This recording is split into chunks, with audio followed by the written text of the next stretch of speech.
मातंग समाजात संदेश. जय लवजी. माझ्या तमाम समाज बांधवांनो, उद्या वस्ताद साळवे यांची 230वी जयंती आहे. ही अण्णाभाऊ साठे फाउंडेशन,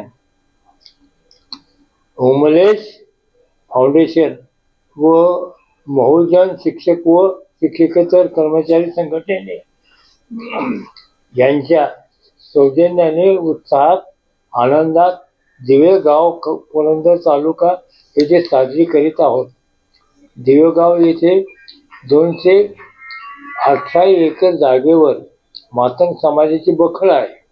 ही जागा आपणास शैक्षणिक कार्यासाठी वापरायची आहे. लवजी वस्ताद यांचे व्यक्तिमत्वात साजेसे विद्यापीठ उभे करावयाचे आहे.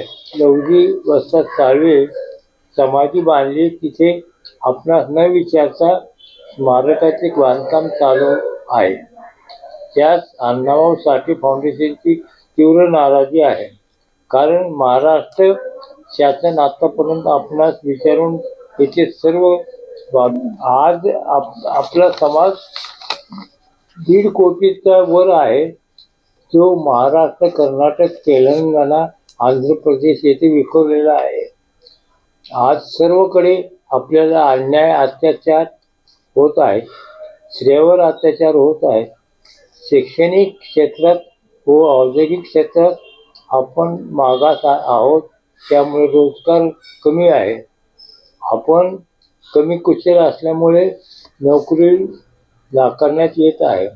आपला समाज राजकीय पक्षाचा व त्यांचे राजकीय नेत्यांचा गुलाम झाला आहे.